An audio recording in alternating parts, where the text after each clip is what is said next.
Coming to you live from my apartment, it's Rob Has a Podcast. And now, here's the guy who just got back from grabbing an egg roll.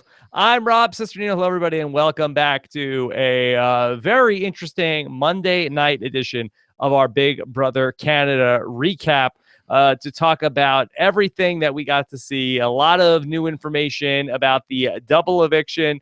Plus, we got to see the HOH play out. And then we'll talk through nominations for Dylan and much more going on the live feeds with our crack panel. First, let me welcome back a man who can skim through podcasts at over 3 times the speed. The great host of the LFC Roundtable, Taran Armstrong. Taran, how are you? I'm great. I'm sorry I offended Rob because I said I skimmed through the Netta interview.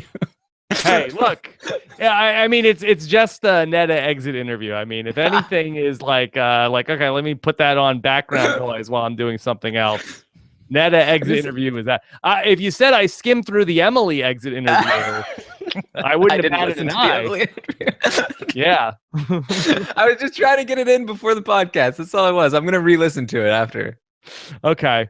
All right. And then here, back once again, I want to get this right. You've lost all. Yeah, you can't even describe me anymore. I lost my my intro. The Karen to Taran's Kevin. Okay, all right. I can handle that. Yes. Brent, how are you? Yeah, I'm good. I just want to tell you, guys, I didn't do anything. I'm like Netta. I didn't do anything, and she's right, girl. You didn't do anything. Okay.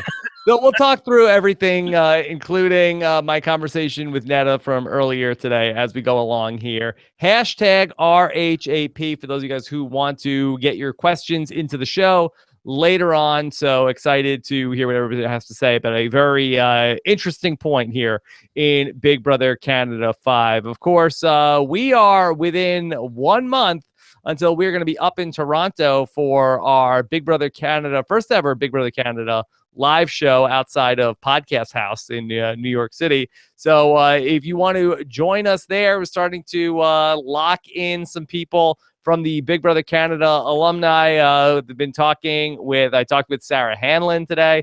We're working on Mitch and Godfrey and John Party and a couple other Toronto people. So I think we'll have a pretty healthy Big Brother player turnout, Brent. Sounds great. I can't wait to do it. I have only been to Canada one other time, and I got stopped at the border and searched, and all sorts of terrible things happened, and I lost all my money. Oh, my God. I went to the casino, and I lost everything. I never won anything. So I have to imagine that this trip is going to be much better.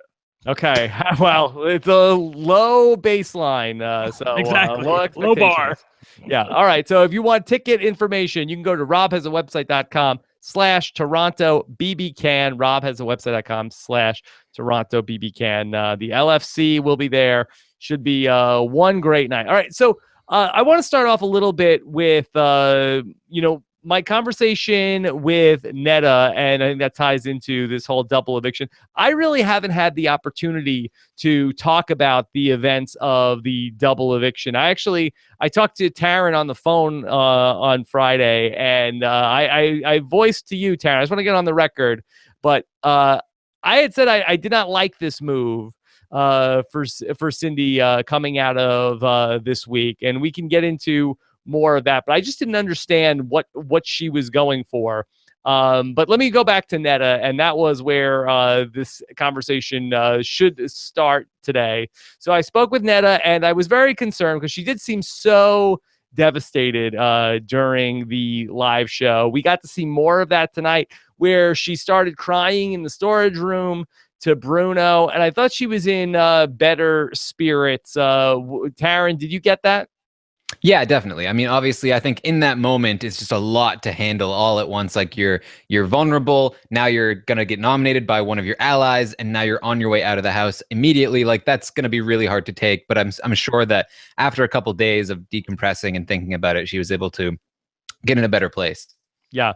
So that Netta was basically saying that she knew that there was such a big target, and there was really nothing that she could have done differently. And we've, discussed many times on this podcast, and you guys referenced it in the LFC roundtable, that I would have liked to have seen her play a less aggressive game this season. And, we had been talking on this show, might have been 2 or 3 weeks ago, where I think I asked the question of, will Netta ultimately be done in by the people in her alliance or the people that are not in her alliance? Like the people in the 6 are going to get her, or the people that are not in the 6? And I think we all said, no, it's going to be the people that are in the 6, not necessarily the people that she's targeting. I had said, Netta, the call is coming from inside the house. Get out, get out. And ultimately, that is how it went down. Brent, do you feel like that more could have been done to prevent this on her part?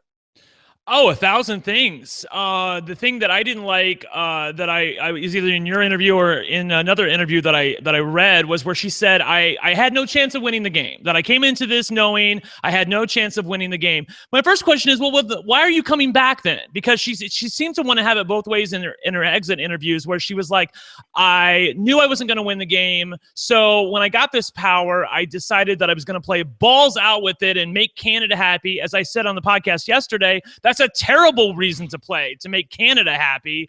She said she vacillated between laying low and going all out and making Canada proud. And I wanted her to choose the former so badly.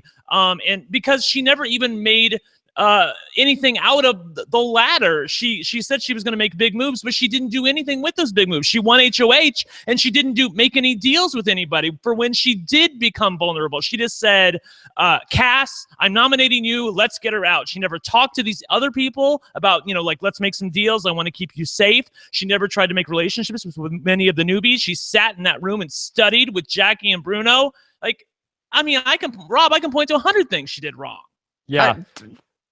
I take issue with some of that. I do think she definitely did a lot with that HOH. She won Jackie over. She got she got Dylan and Emily at that point. I think it was after that HOH that she lost a lot of those people.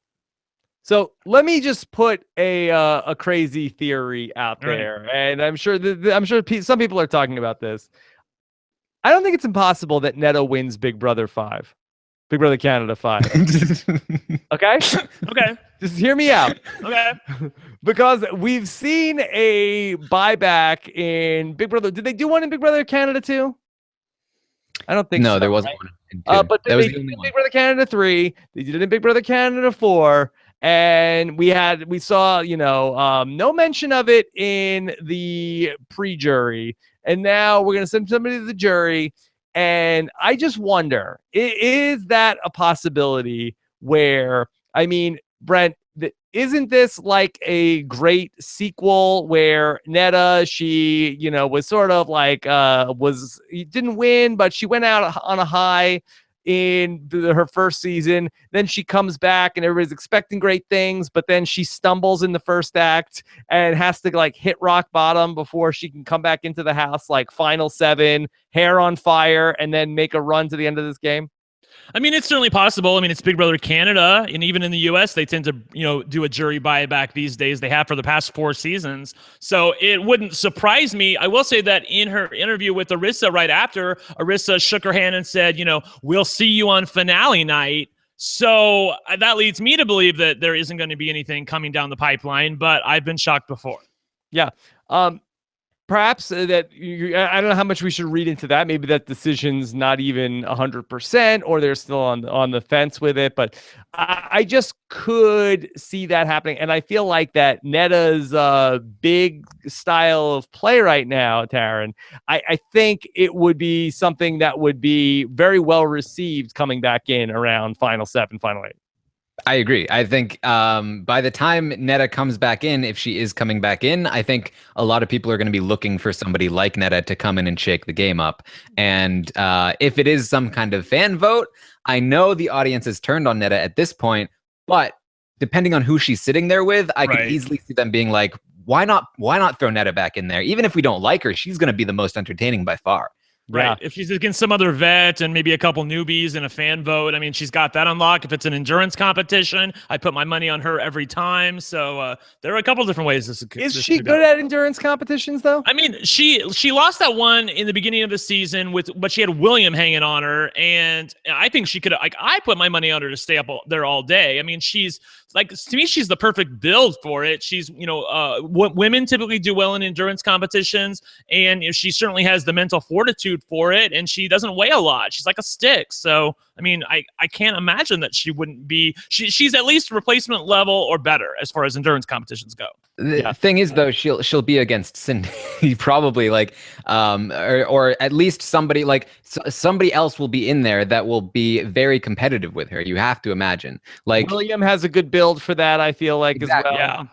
So it's possible that there could be a few other people in the mix, but it's just fun to think about where, this could be the movie where she hit rock bottom. She needs to go and sort of meditate on what happened over these next 3 weeks. She comes back all of a sudden, and it could make for an exciting run. Like, sometimes you have to take 2 steps back before you could take a few steps forward for Netta. So that could be an interesting story. Until they tell me that they're definitely not, I'm going to keep some hope alive for this.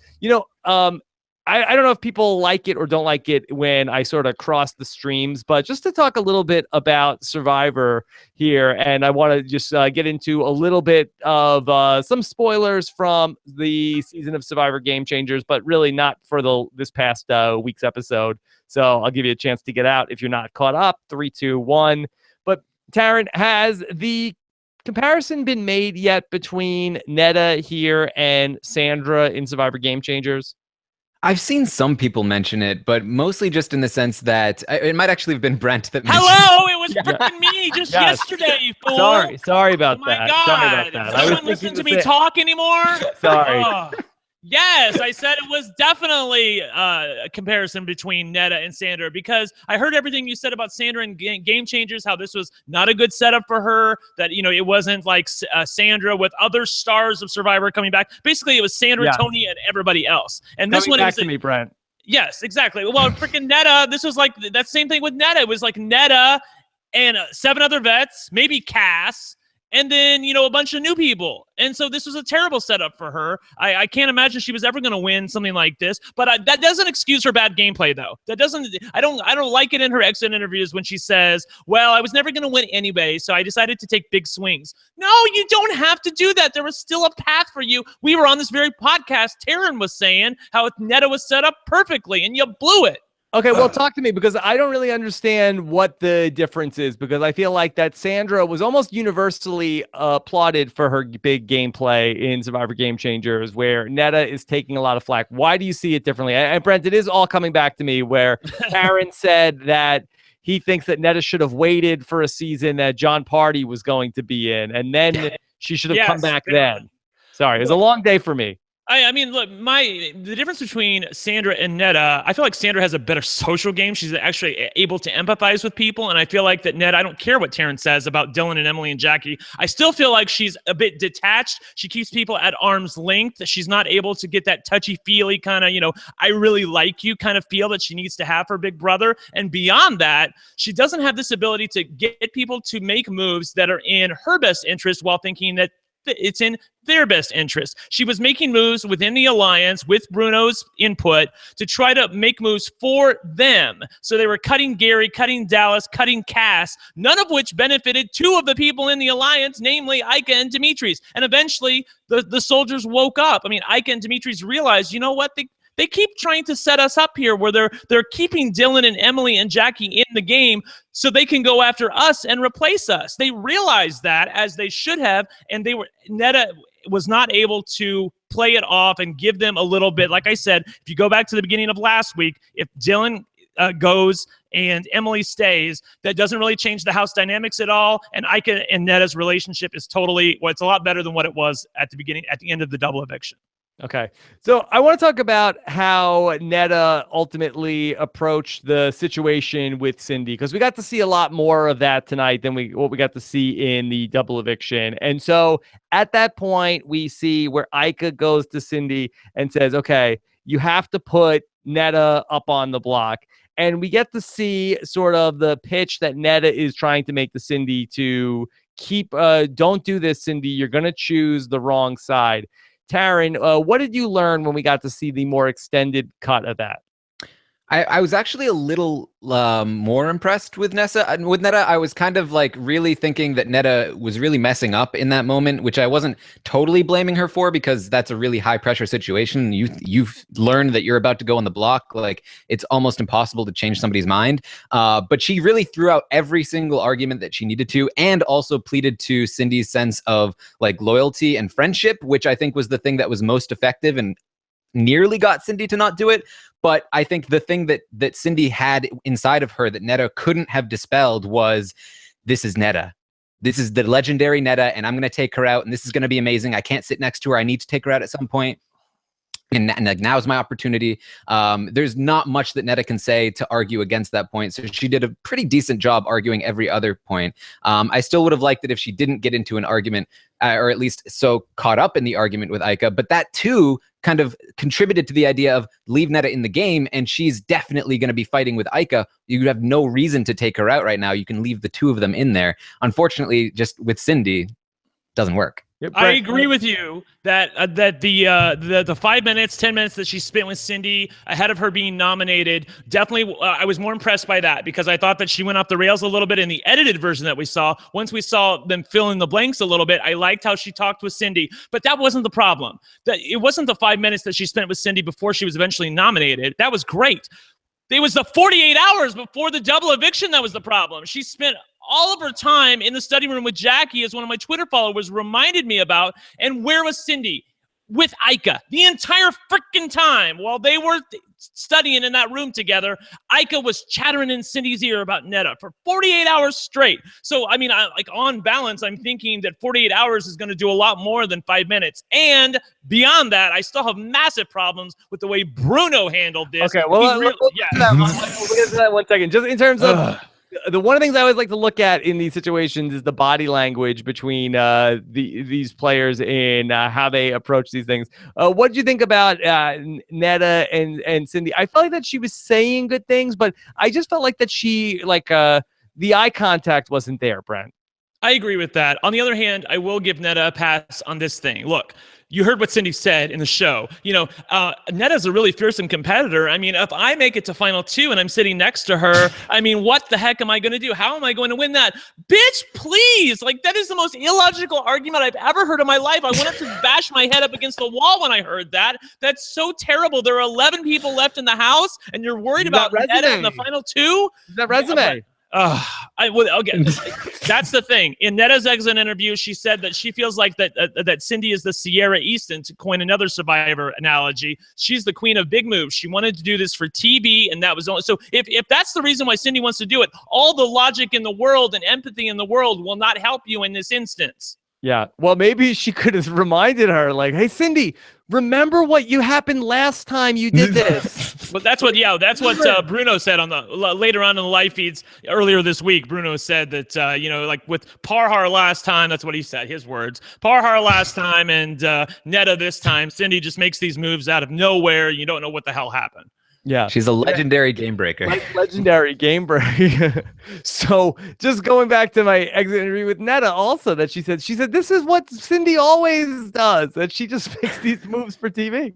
So I thought that was very interesting. All right, like I feel like you can say maybe this was for a resume, but I feel like people are just going to look at this like this is Cindy being Cindy, and they're going to lose respect for her rather than gain respect. Yeah, and I didn't get it. I really thought that the move from Thursday night, I'm like, I don't understand what Cindy is doing here, and we'll talk it through. But I was surprised when I tuned in on Thursday night, and Jordan and everybody on the show were like, "Oh my God, great move, Cindy." Everybody, like, oh wow, wow. I mean, wow, how could she not win? This is great. Okay, look, I hear what I heard what Jordan and Sarah and Peely were saying on eviction night. And that they Ashley. Okay, well, I was just trying to be nice. I was trying to leave out one person. Because I was saying that too. I thought it was a relatively good move for Cindy that she could make this move and then go back in the background with the 5. The thing that I did not realize that was shown to me on tonight's episode and that I didn't see in Thursday's episode is that the 5 are done. There is no way. Like, I didn't know that the alliance was outed by Netta. I didn't know that all of that came out in the double eviction. So there's no way they're going to be able to put that back together. There's no way. Brent, I couldn't believe when I was sitting there watching this tonight and watching the 5, like, after all that happened, like Cindy and Bruno and Kevin, like, sitting there with Aika, like, boy, what's our next move here? Well, nothing happened. I couldn't believe it. All right, let's talk about Bruno and Kevin. And we learned that Bruno and Kevin, their new catchphrase is "not good." Not good. Yeah. Like, what should I do? Not good. Not good. No, not good. Well, I don't want to dominate everything. Like, Taran, are you gonna bitch slap Bruno here, or do I need to? I mean, hold on. Here, so you guys are so much more involved in all this stuff with the live feed. So me, as more of the outsider, why do we not see if Bruno and Kevin and Cindy, that they have this alliance and they're for all the people from Big Brother Canada 3, and they've talked about Final 3. I mean, why do neither of those guys just shake her? Like, no, don't do this. Stop it. That's what he needed to say. He needed to be more firm. I don't understand. I have written on my paper. This is what he said. I don't think this is Cindy. I don't think this is a good idea. This isn't good, Cindy. I don't know. What? Just tell her what to do. Why won't you just tell her? Tell her, do not put Netta up, or Iron Alliance is totally effed. That's what you need to say. I mean, they treated it like they're like at the blackjack table, and she's gonna, hit on a 17. Like, I don't know.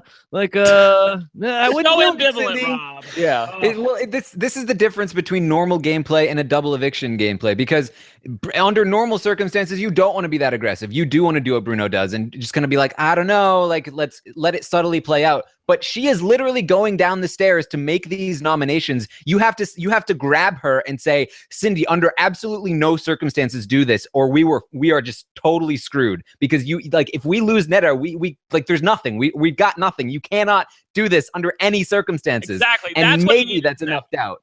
Yes. Yeah.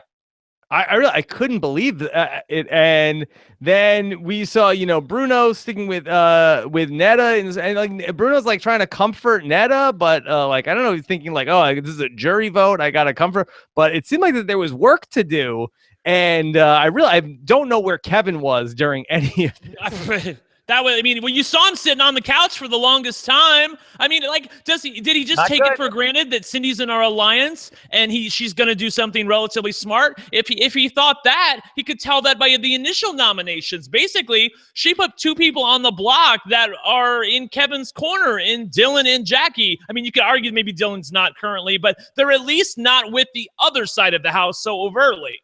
I mean, neither of those guys tried to have a conversation with Aika. Like, Aika, what are you doing here? Hey, they just are so afraid of Aika that they're going to be the next target. I mean, it seemed like then when they're having that meeting of the people in the 5, again, it was like that none of this ever happened, that somebody from this group did not just backstab somebody else from the group.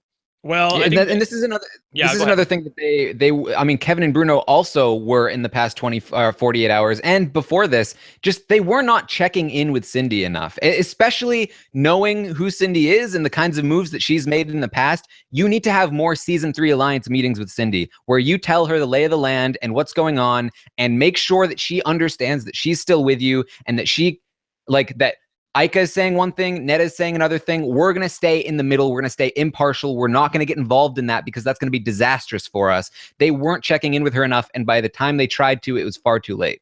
Right. They were too busy broing down, worrying about whether or not Dylan or Emily was going to stay, and what's Dylan going to do if he stays in the house? I mean, like, hold on to the people who are close to you first, then worry about Dylan. And by the way, they kept Dylan in the house, and Dylan didn't even make the nominations that we can't say that yet. They did. We saw the nominations. We saw, Bruno wanted him to do Demetrius and Aika, and he did not do Demetrius and Aika. He did Demetrius and Jackie, who's a number for Bruno. So it didn't even get him anything. I'm seeing in the chat, Nate Hall says, more Cindy sitting? Yeah, yes. Exactly. More. You know what? Aika did that for 2 days before, and you see how it paid off. Yeah. And Okay. it was all about timing too. Like Aika had Cindy, then she completely lost Cindy for a few days, and then she had her again, and she just the double eviction happened to fall on a moment where Aika had Cindy, and you just can't let that happen if you're somebody who's not Aika. Taran, is it even more surprising to you that these two guys in Bruno and Kevin, they went through that triple eviction in Big Brother Canada 3? I mean, don't you think that they would have really been, if anyone was ready for this, it would have been them? You would have thought so, but I think they got kind of complacent, especially in the last week, because William had won HOH and William was on the other side of the house, and yet they were still completely safe. They had managed to keep each other safe. They were really feeling like, we've got this game on lock right now, and they really didn't. They really didn't. Okay. All right. We got to see also something that we didn't see in the show from Thursday night, where Demetrius rubbed it in Netta's face when he goes to go vote. You were safe for an hour, Brent. Did you like that? Well, okay, look, I know some people are going at him on Twitter about it. They say, but here's the thing. I don't have any problem with people if they get snappy with people after people get snappy with them. It's not optimum gameplay, but I get it. I had problems with Netta when she would get Gary on the block and then 3 days later roll her eyes at him and laugh at Cass on the way out the door. You don't need to do that. But look, you saw it in the moment that Netta called. She told Demetrius to shut up, that, you're her little puppy dog. You do exactly what they want. You're just a number for them. She basically insulted him and didn't even call him a player in this game. So I understood where Demetrius was coming from when he went in the diary room and said, girl, you only made it an hour after your immunity was up. He's giving it right back to her. I couldn't even believe Netta's response. Like, oh, you see the kind of person he is. I mean, I know she's upset at that point, so I'll give her a pass. But it looked like to me that they were both giving it to each other just fine.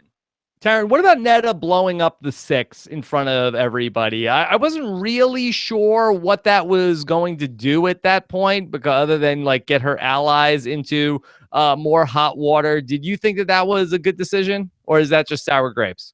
I mean, she has ammo that she can use, and she's gonna use it if she feels like she has to. She had talked about it previously during the week. Like, if something happens, we always can just out the alliance and mess Aika up, and hopefully that will do something. When she knows that she's probably going up, she's got to try something. And really, it should have helped work Cindy to not put her up, because if Cindy's trying to save the 6 or the 5, the fact that Netta just outed it means it's much less likely to succeed anyway. But of course, Cindy isn't thinking that in that way, so it's not going to work with Cindy. But I mean, I cannot fault her at all for just throwing whatever she can at the wall. I don't know. It felt like sour grapes to me. It really did. But she planned on it she had talked about this as a strategy. It still felt like sour grape. I know she talked about it earlier, but I don't think. How is that going to change anything once you're up on the block? I mean, it's not like they just needed 1 vote. They needed at least 2 votes, and I don't see where they were going to get those 2 votes. She has it. Why would she not say it, and why would she not try? Like, we'd be punishing her, or we'd be criticizing her. I don't know. Look, I'm not going to criticize her for it, but it felt like sour grapes. So there. Okay.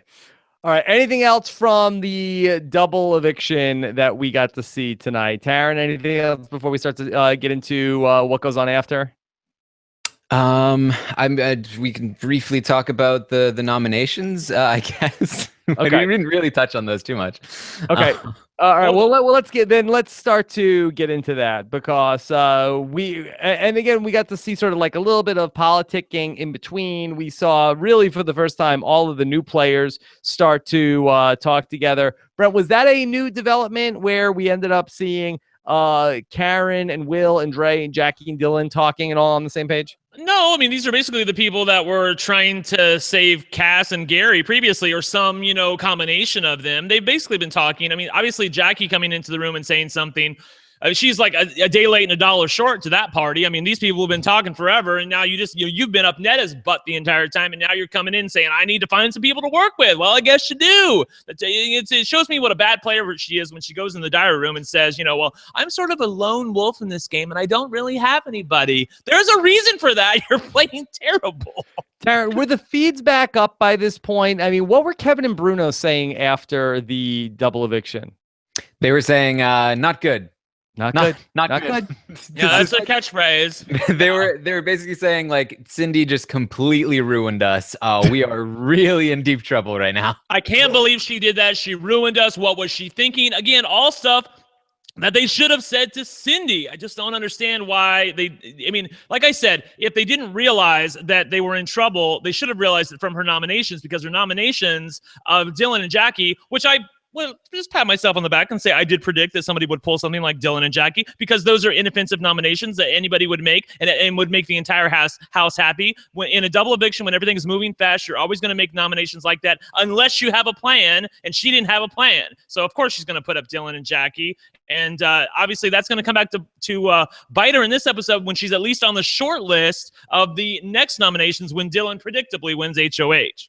Okay. All right. Let's get to this HOH where we had sort of this buzzer competition. Was this fun to watch in the real time? Hell of it? no. No. Okay. Sorry. Checking. Yeah, I mean, Brent, you were always talking about like, show us the endurance comps. Show us endurance comps.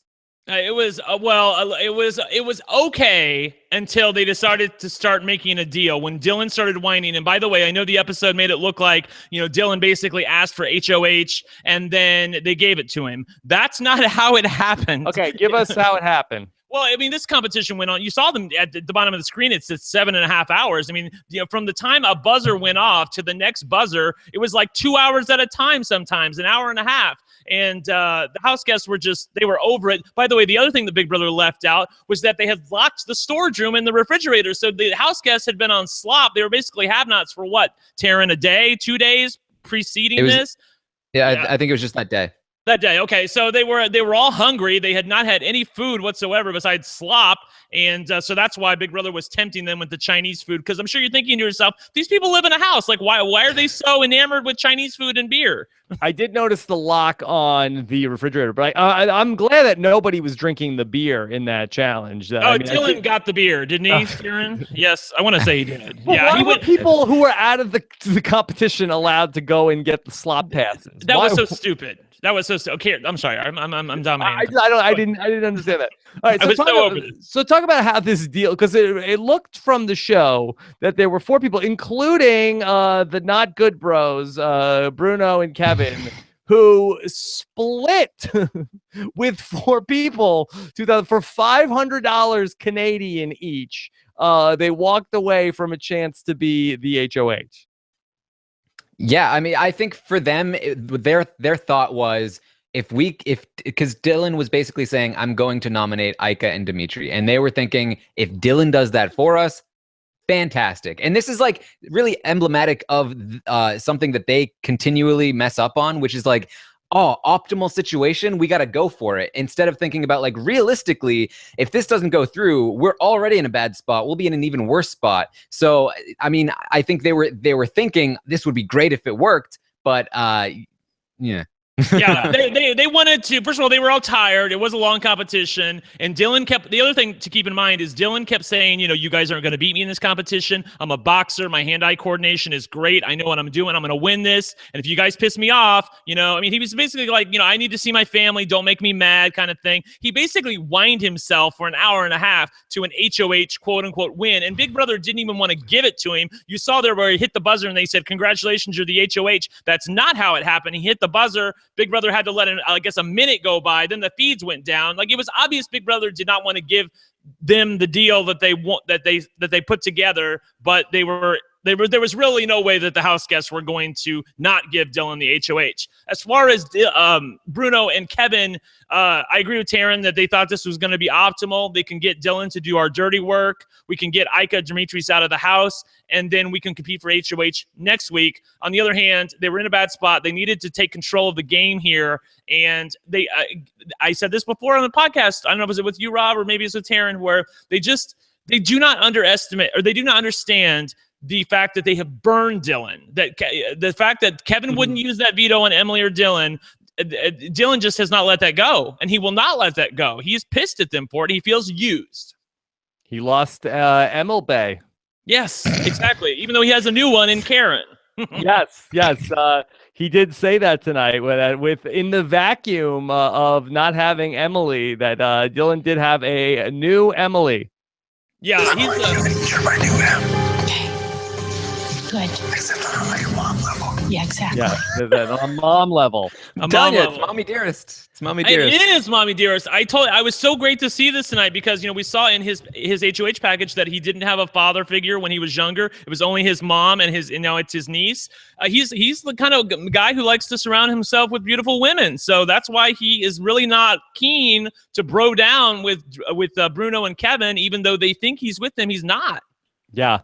All right. Well, let's just talk through some of these machinations now that we had Dylan as the HOH, because it looked to me like Demetrius went to go to volunteer to go be on the block. Taran, is that correct? Basically, what Demetrius was doing was saying, I'm almost entirely positive I'm going to be put on the block, so I'm going to try and be as cordial as possible and just be like, listen, I know you're going to do it. It's totally fine. Which is a very risky maneuver because there's definitely some leeway. There's definitely some universe where he goes up to Dylan and says, please don't nominate me. I'll work with you if you don't nominate me. And that potentially works. So I wouldn't say he volunteered, but he definitely was just like, you can do it. It's fine. We're going to work together afterward if I survive. But Yeah, Brent, I feel like kind of like that. I do feel like that agree. is the secret to surviving the block, sort of. I that agree. attitude. Yeah, I agree because I didn't have a problem with it. In fact, I liked it because him going into Dylan and saying, I know you're going to put me on the block. I get it. That could make Dylan second guess and say, why is this guy so willing to go on the block? Like, I mean, well, what's up? Is there something going on that I don't know about? And on the other hand, he's been cool to me. So there's that. I mean, I felt like he was between a rock and a hard place and he chose the rock. Taran wants him to choose the hard place. It's like, whatever. I didn't say I wanted him to. I'm saying this is a risky maneuver. I think usually it's the better maneuver, but it is risky to do it for sure. Okay. We got to see then Dylan have a strategy session with new Emily, and that would be Karen. And so they come up with a plan where they talk about where Karen, of course, she'd like to see Kevin go up on the block. But then they come up with an idea where Dylan says that he would backdoor Kevin, and Karen says this. Okay, I will go for that. That's what I was thinking. Oh, I will go for that. She'll go for that. Yeah. Oh, it's like creepy whispering in all these clips. Dylan, I'm telling you, there's nothing I'd like more than to get Kevin out of the house. She will say that he is the worst person I've ever met in my entire life. Yep. That Kevin Martin. That effing Kevin Martin. Yes, that's it. For those of you who don't watch the live feeds, that's how Karen addresses Kevin. She never calls him Kevin. It's always that Kevin Martin or that effing Kevin Martin. I mean, that's how she talks about him. She has, again, this is what it's like dealing with crazy people in the house. Cindy is not a completely logical person. Neither is Karen. Karen is an illogical person. Kevin is somebody who, really never did anything to Karen. But for some reason, she absolutely dislikes Kevin with a real passion, and I can't really explain it. Karen, what do you think of Kevin? Not good. Not good. It's not good. I don't like him. I don't want him here anymore. It's amazing to think like how different Kevin's game would be if Karen wasn't in there. Just like somebody who just randomly hates him for no reason. Just I've got an idea. Why don't we backdoor Kevin this week? Okay, we got it. That's literally every week. So that's the plan. For these nominations, the reason like Twitter lit up because when Dylan won HOH, basically all of us wanted to take our phones and throw it at the wall. Like when he whined himself to a win, I was through. I thought we were gonna get some bro down with him and Bruno, like putting up Aika and Demetrius. But then when I start to hear the plan of first of all, it's not gonna be Aika and Demetrius, it's gonna be Demetrius and Jackie, who I could care less about. So that's fine. Put her up. And then there's a backdoor plan for JP's own Kevin Martin to go on the block. This is interesting. At least Dylan's gaming now. I like it. Okay. All right. So that's it for the episode. I'm trying to see, Scott, do we have some questions you want to take, or do we want to go into the live feeds here? Well, he's got Scott's giving me the thumbs up, so we'll take some questions. Hashtag RHAP. Let's do a question or two, and then we'll dive into talking about everything going on with the live feeds. Okay, Scott St. Pierre has got something for us, so why don't we dive into Love Tour Alex? We always start with Love Tour Alex. What argument could Netta have used with Cindy to convince her not to put her up? Or Cindy can't be reasoned with? I'm sure Cindy could be reasoned with. Taran or Brent, is there something that Netta could have said? I don't think so. Yeah, I don't think so either. The problem was it wasn't that there was any magical bullet that she could have used to make Cindy not put her up. It was that Cindy sit for the time that she needed to prior to the double eviction and have a cordial. Well, actually, it was a cordial relationship, but she didn't sit with her and just chat and girl chat about shoot the shit. I mean, she just didn't do that, and Aika did. Mm-hmm. Yeah. I mean, I just want, it would be hard for her to sort of like make the compelling case. And I don't know if you even could have, like, Cindy, you're doing so good right now. Nobody is coming for you. If she could have made the call back to JP, and I know it's very hard to think of it in the moment, we're all talking. I didn't realize until after the fact of how mirrored those two things were. But if she could have said to Cindy, look, you're in a really great position right now. If you pull me out of the Jenga board, if I'm out of here, you're going to be target numero uno for many people in the house. Cindy didn't realize that. I'm sure, look, there are many things that players don't want. The number one thing, just like second chances on Survivor, they don't want to suffer the same fate that they did the first time around. They don't want to look like a fool. But it becomes a self-fulfilling prophecy. If she could have thought of that and said to Cindy, look, if you do this, you're very likely to go out next week. That's exactly what happened to you last time. You pulled something, and got one of your own allies out of the house as the first jury member. Not good, Cindy. Not good. Not good. Not good. Okay. All right. Tom Palmer says Dre wanting to cut Demetrius is bad, right? Isn't it like Brittany targeting Willow? We didn't really talk a lot about Dre tonight, but she had some interesting moments. Taran, what do you think about Dre basically telling Dylan she doesn't care if Demetrius goes up? I believe her quote to Dylan was, Do you, boo-boo? yeah.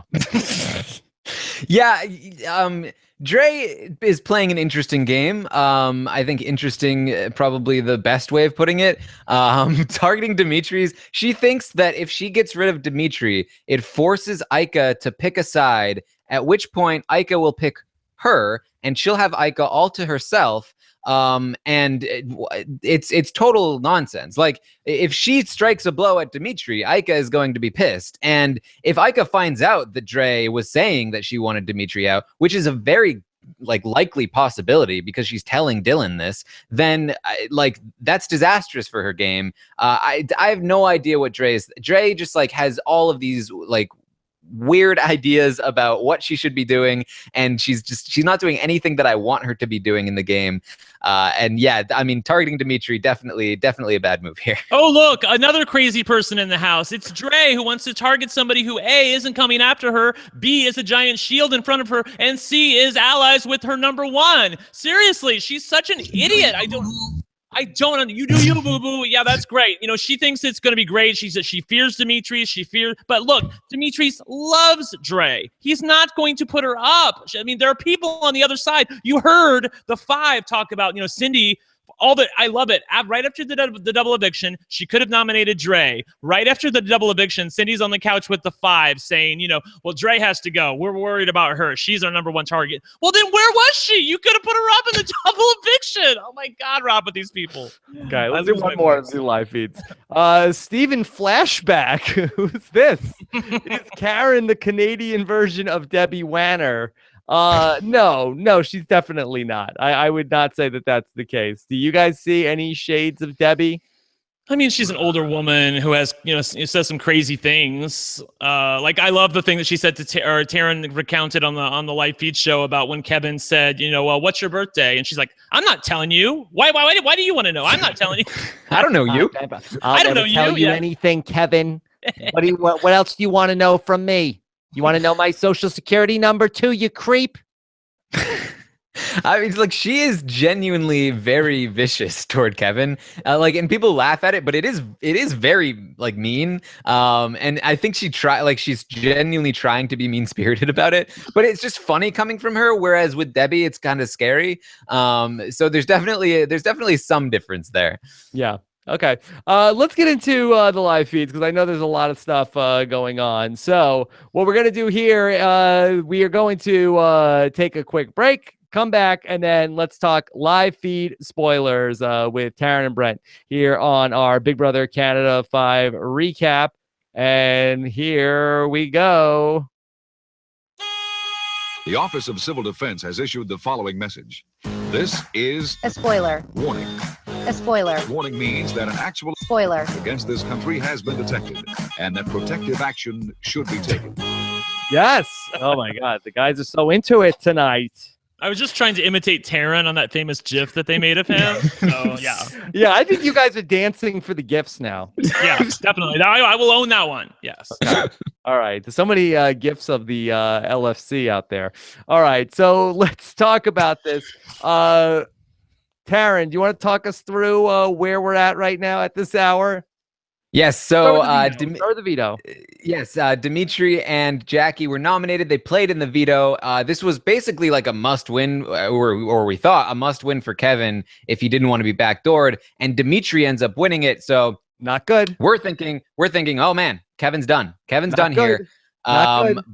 But for whatever reason, nobody pushes Kevin. Instead, they push Cindy. And so Dylan is thinking, okay, I'm going to replace Dimitri with Cindy. And we just got back from the veto ceremony as we were starting this podcast. And Cindy is, in fact, on the block. And the votes are there to get her out the week after she makes this move. Oh, boy. So once again, are we saying that Cindy is going to head off to the jury to be the second juror behind the first juror that she single-handedly got knocked out of the house? Yes, and we can only hope that they have a showmance together. That would be great, actually. Well, this would be something. This would be something. Netta would finally start Cindy sitting Yeah. with your hashtag. Yeah, Okay. I know, right?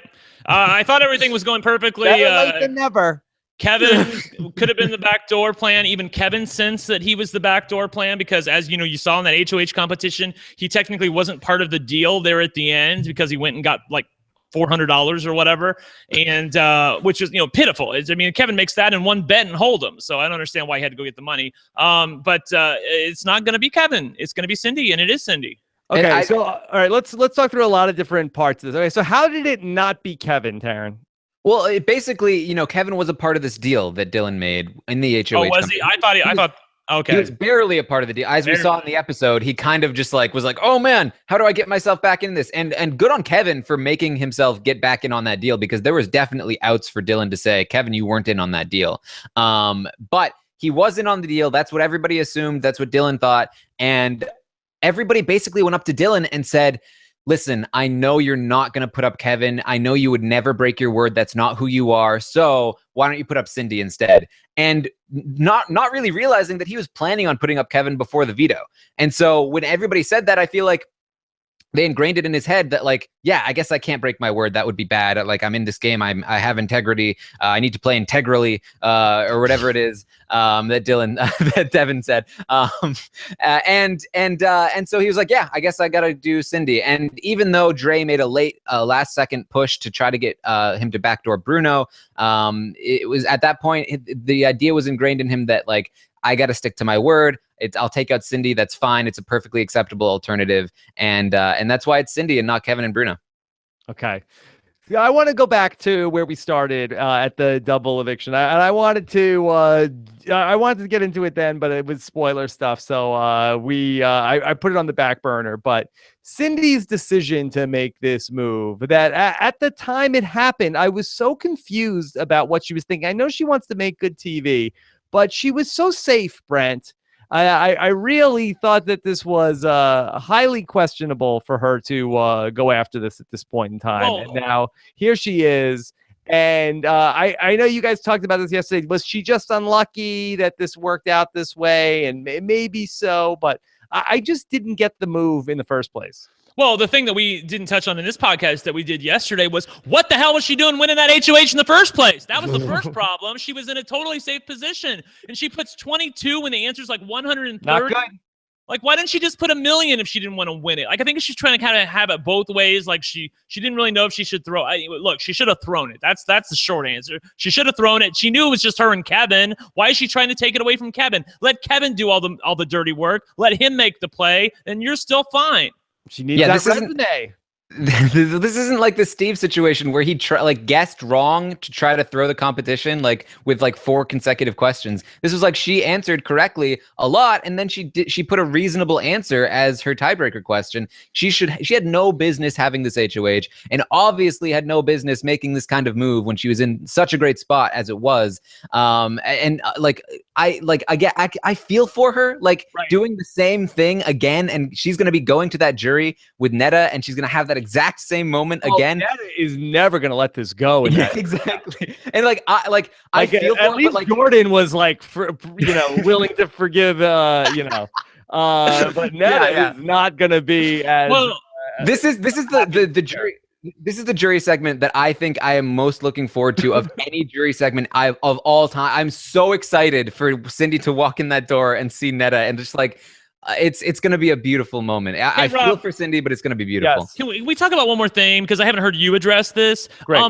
The crowd reaction in the studio when Cindy was making those nominations. First of all, they applauded when Netta was told that you're no longer immune anymore. Netta is now officially on the block, people. She's available to be nominated, and the audience was cheering for that. Then when she was eliminated from the HOH competition, they were cheering for that. You go back to a week previous when they were cheering, and the house guests can hear all of this. So and the house guests inside even think this, Bruno thinks this, that an element of Cindy wanting to put up Netta was to make Canada happy. And I don't really feel great about that. So if, I know we're looking at, she shouldn't have won the HOH in the first place, but once she did, she's trying to I want to make Canada happy. I want to do a solid here. And I feel like that was a part of her wanting to put Netta up more than anything.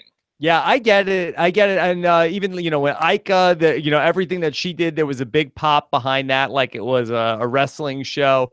It's just, then at that point, it's then why do you have the studio audience there? I think that the show sort of feeds off that energy. And I understand that from the integrity of the game, but I feel like that you can't have it both ways. You want to have the crowd there because they bring so much energy to these huge moments and pops and swings that happen on the live show.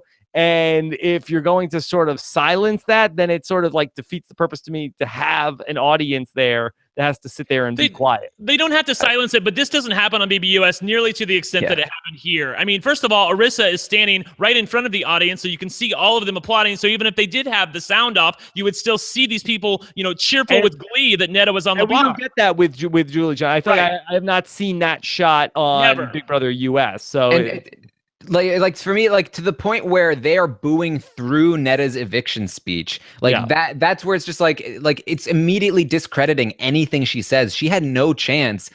Even if she did have a magic bullet, it would have been discredited by the audience, and that just feels wrong. The thing that it seems like Julie Chen has a clicker where she can click on and off if she wants to be heard or not. And I just feel like Arissa has a big microphone that just sort of picks up everything. So, and I don't know what the venue size is. I would guess that the Big Brother US studio audience is smaller than what they have at the Big Brother Canada, live show. But it's tough. That it would be great if they could wrangle that audience, but I understand that the show wants to make it feel exciting also for the people that are home, that you have sort of the same way that you have a studio audience on a comedy show, that you want to have that excitement there. So I get what they're going for, but it would be great if they could lock it down. I hear you. One thing I wanted to talk about really quickly before there's another question because I wrote this down. Taran, how bad was Cindy when she went to go talk with Dylan? I mean, I know that was before she was initially put up as a nominee, but that talk that she had with Dylan, I thought was utterly terrible. She was like, well, I put you on the block, but you were never really going to want to go. You were never really going to go home. And Netta made me do it. Yeah, exactly. Not only was she not doing well for herself, but she discredits the two people that are going to try to protect her the most in Kevin and Bruno by saying they were the ones trying to with Netta trying to get Karen on the block so you would go home, and that Aika and Demetri were the two people, or Aika at the very least was the one that was working to save you, which credits the person that is going to be throwing Cindy under the bus in the coming days, and the basically only alternative to her being put on the block. This is not what you should be telling him. You should be telling him you can't trust Aika, that Aika was trying to get you out, or it was something, anything other than discrediting the people that are going to be helping you and crediting the people that are going to be throwing you under the bus. Okay, so can you guys just talk through for me the sides now with Cindy going to potentially be going out the door this week? Is everybody on the same page, or we have like Bruno and Kevin are working to try to save her? They don't have the votes, and they know they don't have the votes. I mean, maybe they could try something. These guys are real fair weather friends. I mean, it's like, they don't stick their neck out for anybody. It's how's it looking? Not good. All right, stay in. Not good. Not good. Taran, what should they do here for Cindy? Tell me what they should do. First, I should say that Bruno was pushing very hard. That's true. To try and save Cindy from being nominated. Kevin also made a very valiant effort yesterday, and he actually almost got Dylan to at least consider putting up Aika instead of Cindy. So they are trying, and I think even now they're thinking about ways that they can try and get Cindy the votes, but they recognize that they really just don't have the votes, and there's basically nothing they can do about it. But I'm sure they are going to try to come up with plans to get the votes. But really, at this point, they need to just work on Jackie. They need Jackie because there's no saving Cindy, and Jackie's going to stay in the game. And Jackie is somebody who doesn't really have loyalties to anyone. If they can get her to, at the very least, not be coming after them, that's at least one person they have. Yeah, they Rob, really don't have anyone else. Just to talk about the sides, I mean, honey, there are no sides here. It's basically Kevin and Bruno by themselves, and everybody else coming after them. Even Jackie has made nice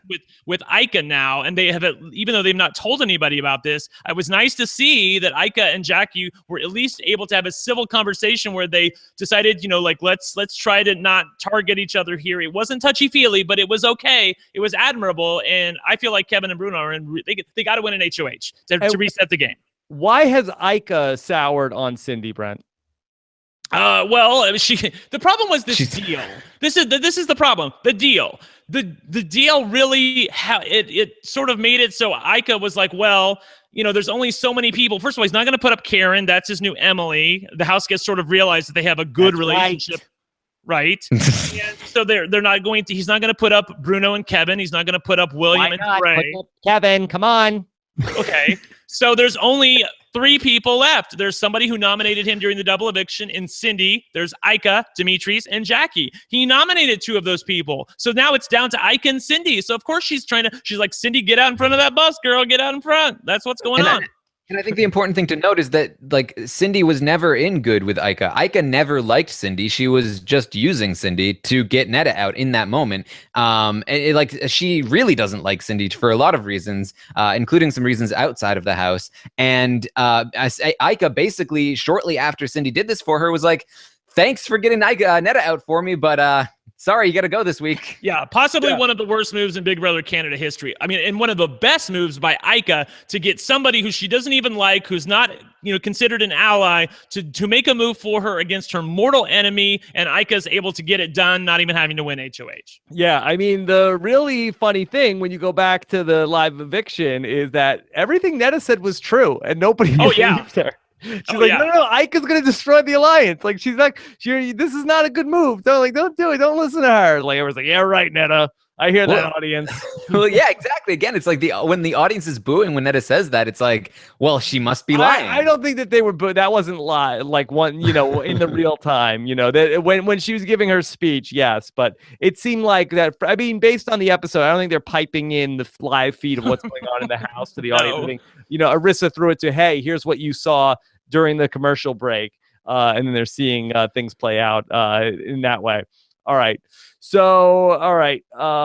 Let's get back into some of these questions, and I'm sure we'll talk through anything else that's going on. Here we go. This is another one from Marjorie Diaz-Twine.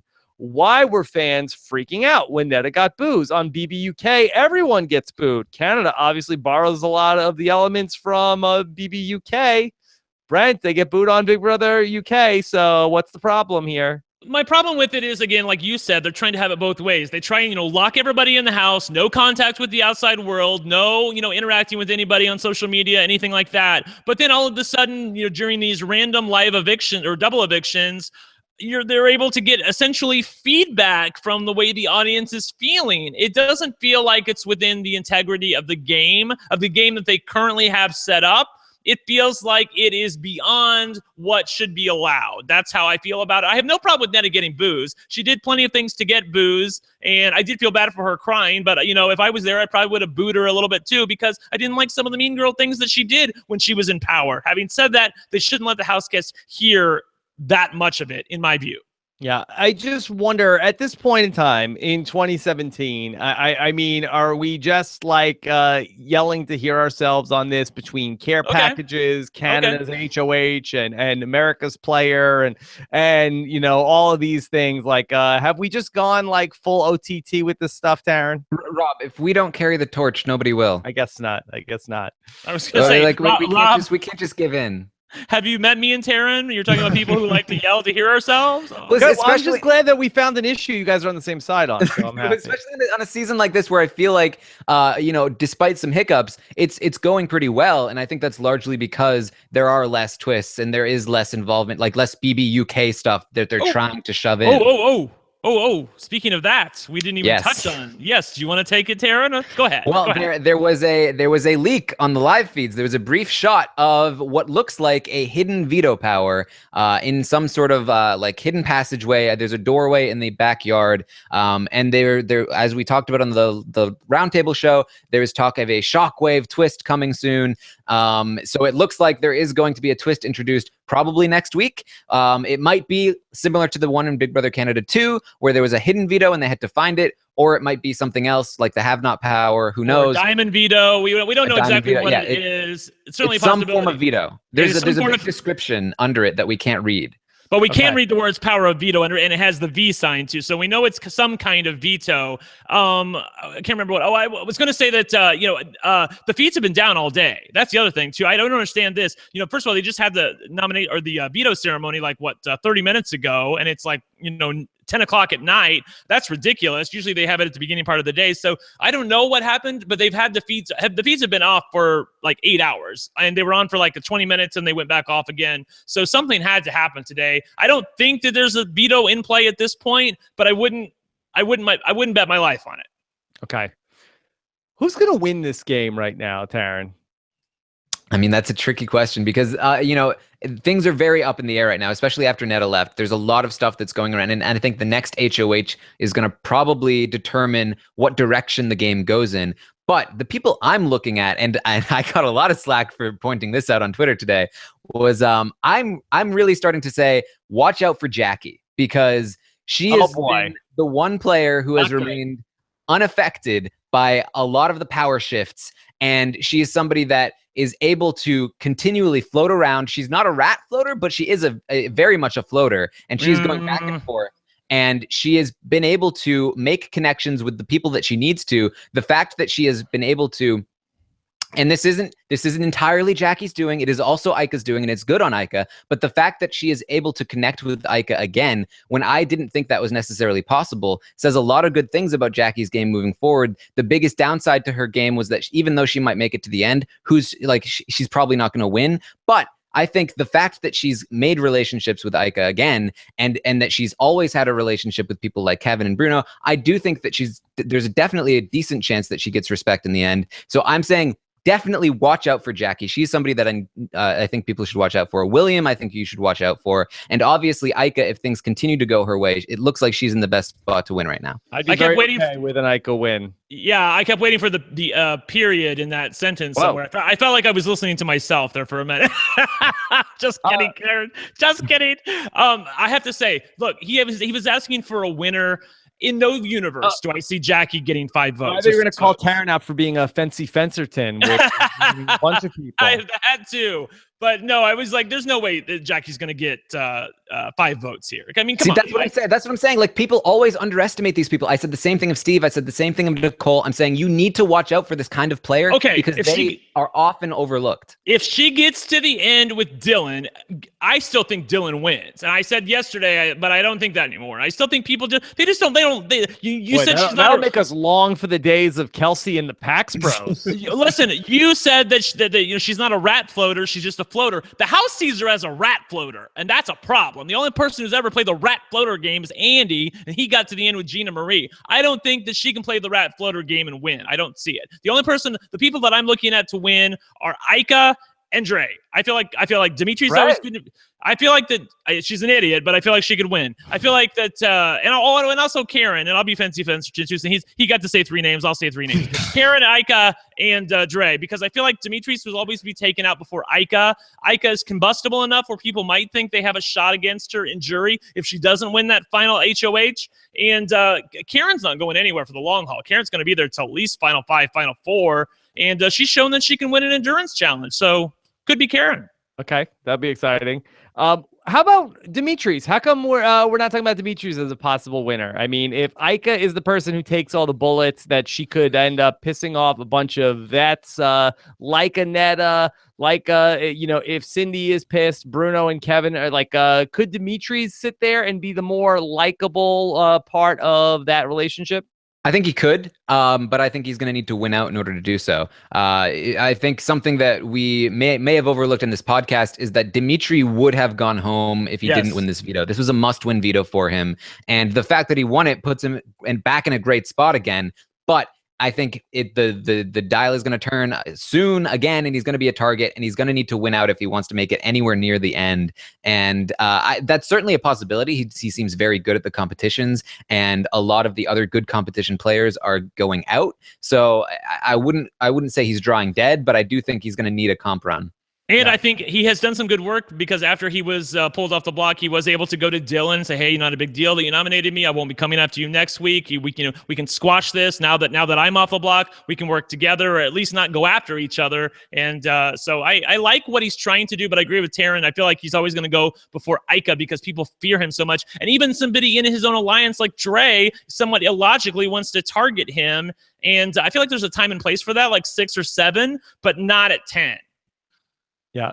And an Aika win would just be so amazing on so many levels that, Brent, I mean, do we have to start talking about Aika? Like, if she was to pull this off as one of the greatest pieces of reality TV casting in the history of reality TV. It's like we're talking about Tony.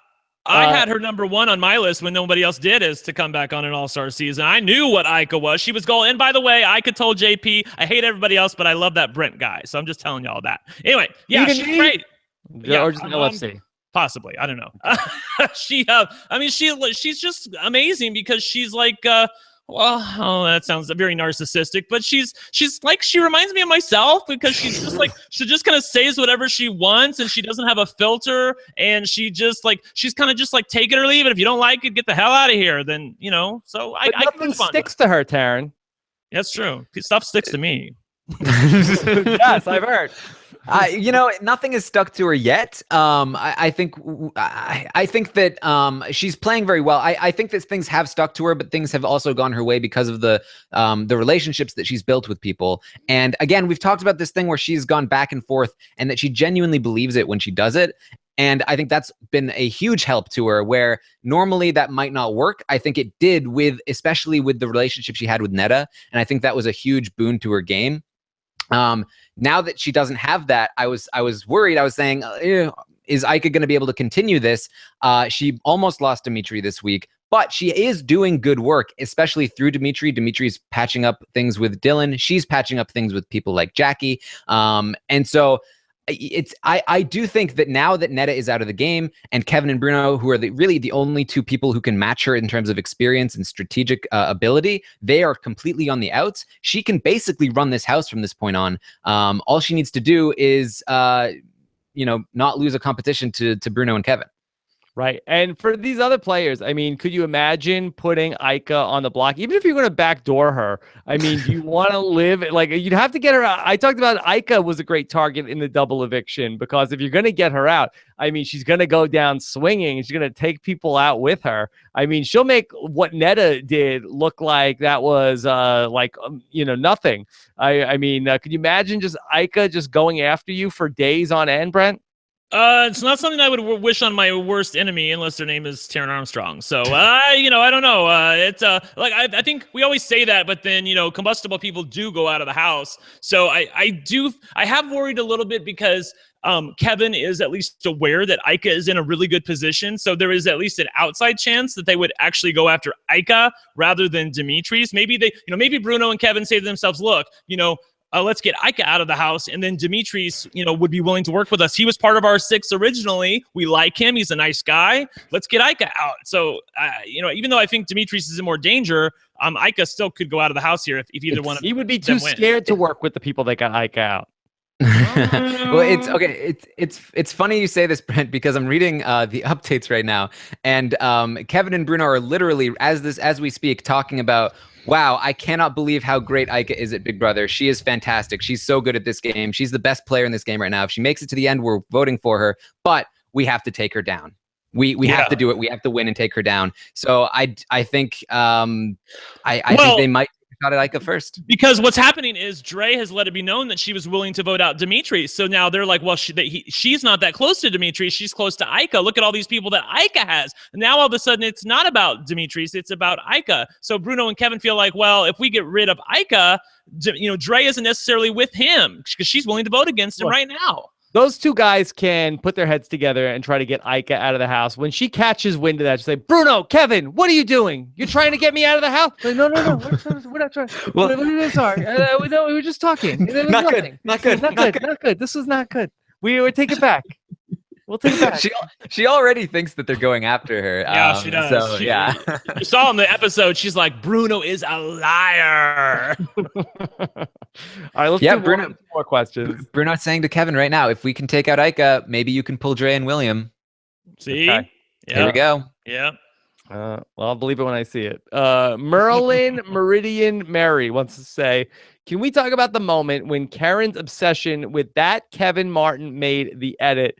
Is that a preparation for the final 2? Please. Could we end up seeing, what would be better, to have a Karen and Kevin in the final 2, or to have Kevin in the final 2 and Karen on the jury? I think it would probably be more fun to have Kevin and Karen in the final 2, just because we think of them as an old married couple together. Although I don't know any scenario that could happen. I mean, I guess if Kevin got to the end with Karen and somebody else he feared more, but she's a viable jury threat, so I don't think Kevin would want to take her to the end. But Kevin doesn't come after her, right? He'd be like, oh yeah, he would. He would trash her in the final 2. I mean, I feel like he would. I mean, he's. Well, I don't know if he'd trash her, but he'd be willing to state his game and why he's better than Karen. I can just picture it now, like Karen just like, you're really gonna vote for the Kevin Martin? He's like Jeffrey Dahmer. You're not gonna give him $100,000. Forget about Jeffrey Dahmer. Yeah, exactly. That's what she calls him. Yeah, I feel like that he'd be trying to get it. Like, okay, so here's what I did in this game. Shut up. Nobody wants to hear it, Kevin. Nobody wants to hear one word out of you right now. We're sick of you. We're sick of everything you've done. Shut up. But I've just been trying to... No. Oh my God. I need this to happen. Okay. Demika 2017. With everyone working to keep Aika safe this week, is she in the best position in the game after the secret deal with Jackie? Feels like it, right? I would say yes, she's in the best position. Can she maintain it? I'm not sure. I would say William is in a very good position as well, but obviously not a controlling one. She's in the best driver's seat position for sure. Yeah, I just feel like that in the win curve of Big Brother, I feel like the person who's in the best spot at this point in the game is probably usually not the winner. I feel usually, right. I feel like that we're at the point in Big Brother 18 where I'm getting questions like, okay, is Paulie Calafiore one of the top 10 Big Brother players of all time?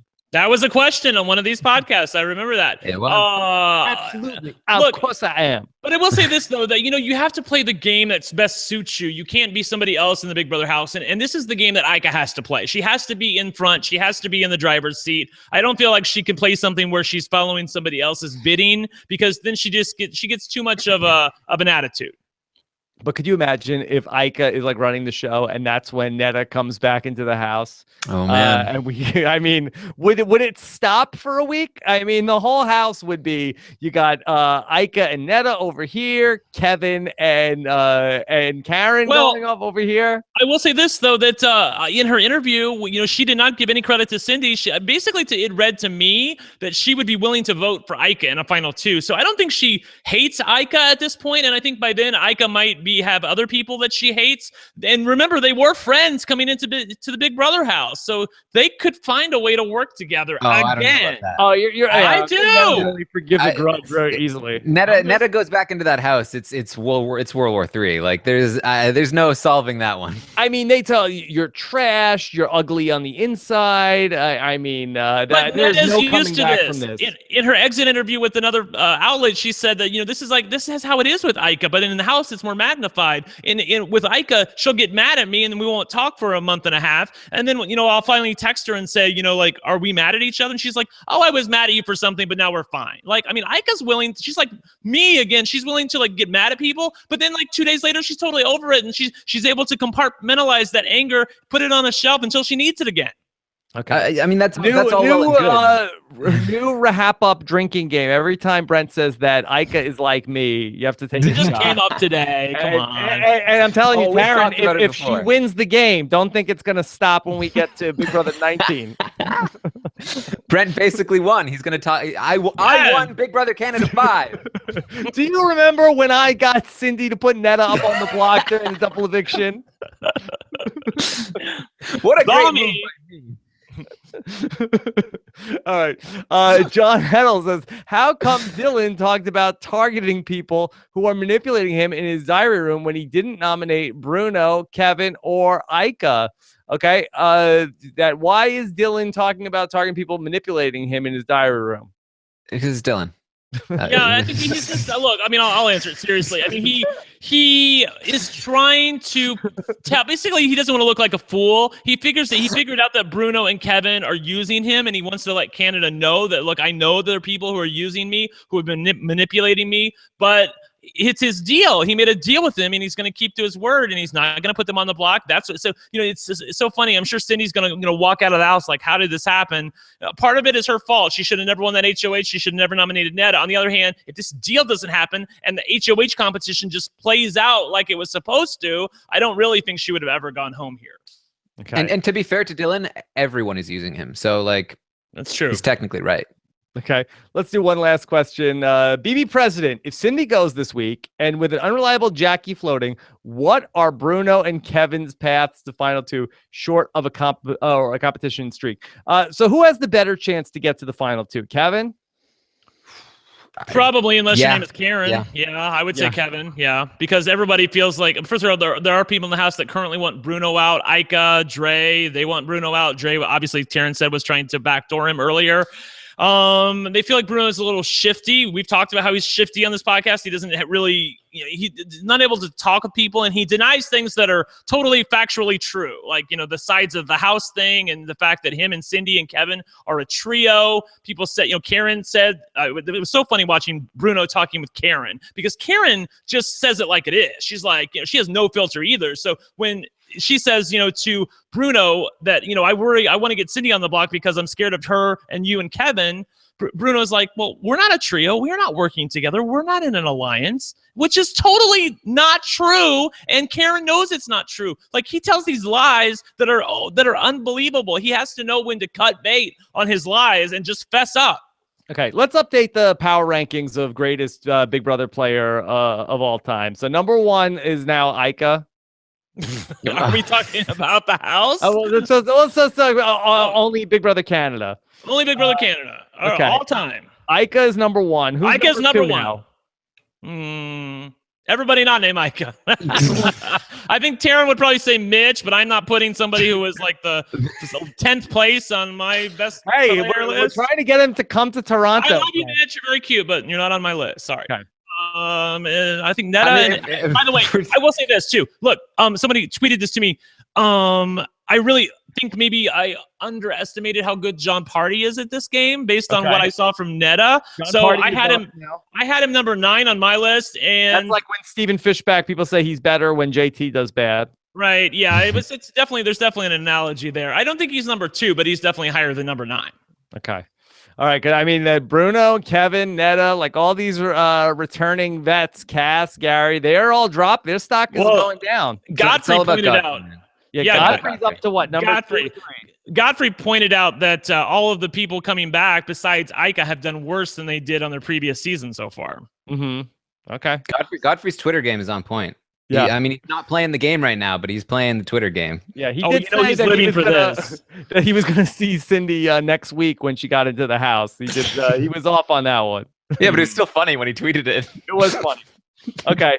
All right. This was very fun to catch up with you guys about everything going on. Let's do just like a check-in. Big Brother Canada 5 still lit, Brent? Still lit. Definitely. I love everything about Big Brother Canada. I just wish they had the feeds on more, or at least tell us, oh, by the way, the feeds are going to be off today. Come back tomorrow. And then I wouldn't sit in front of my computer waiting for them to come on. Yeah. Okay. Taryn? That's probably more me screaming into my microphone, though.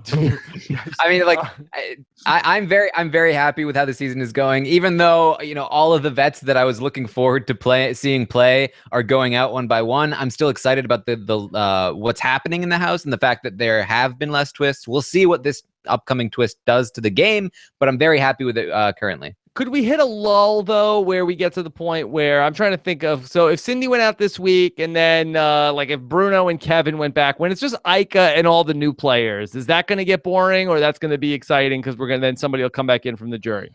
I mean, I feel like we're a little bit in danger because Cindy's going to go out. Now we're down to 3 vets. And then I feel like no matter who wins, it's either going to be Bruno and Kevin or it's going to be Aika. If Bruno and Kevin win, it's going to be Aika and somebody. So I feel like that another vet is going to go out next week, no matter what happens, unless they win the veto. So I'm nervous. I think the dynamics are fluid enough and chaotic enough, at least right now, that we're probably going to see interesting gameplay down for a little while at the very least. Yeah. I know. I'm just terrified that we could end up with some sort of like Karen, William, Dre, Dylan, Jackie, Final 5. I mean, that's certainly possible, but I don't think that's the worst thing in the world. Hashtag darkest timeline. I think there's still interesting feeds happening, right? If that's the case. Okay. All right. So we got a lot of options for the hashtag tonight. Between Do You Boo Boo, Not Good, and Cindy Sit.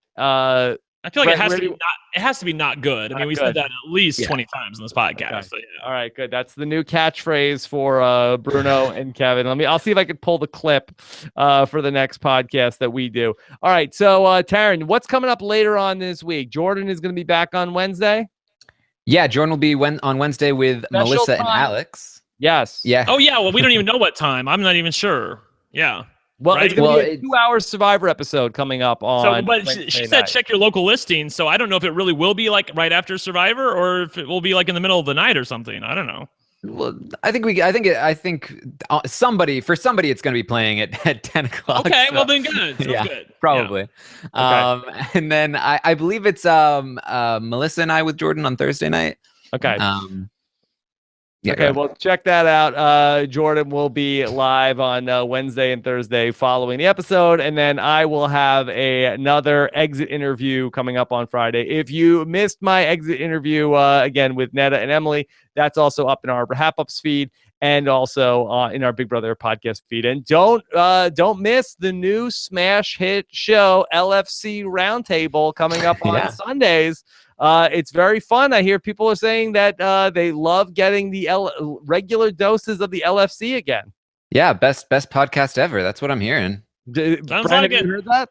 Yeah, I have heard this. Yes, many people tweeted they like it unfiltered, where we can go straight into spoilers and not have to spend time on the useless episode. Genuinely, like, I feel like we get to talk about absolutely everything that is happening and talk about it in a good amount of detail, and it's obviously a lot of fun because we're bickering back and forth and cracking jokes and stuff. Like, it's really a ton of fun. Yeah, there was a lot of buzz, and yeah, it really was exciting getting to hear you guys catching up on the double eviction. It did feel like a lot of time from Thursday night and all that excitement until when we got to Sunday. Yeah. Yeah, I know, right? Yeah, definitely. It's like the whole week happened, and then we decided to start podcasting about it. But that's the nature of the episodes on Big Brother Canada. Nothing we can do. Yeah. All right. Well, great stuff. So thanks so much to Scott St. Pierre behind the scenes tonight, making all this happen. I'm about to drop on the main feed. Got a double feature for you. AJ Mass stopped by the podcast today to talk about the 13 archetypes of Survivor Game Changers. And then we have David Bloomberg talking about why the latest Survivor contestant lost. And it's not what you think. It's not what you think. It's that we're not going to talk about what you're thinking about. We're going to talk about what happened in the first 17 days of the game, getting to that point. All right. So lots of stuff to check out. Check it all out. RobHasAWebsite.com. And again, come see us out in Toronto. Go to RobHasAWebsite.com/Toronto BB Can. Take care, everybody. Have a good one. Bye.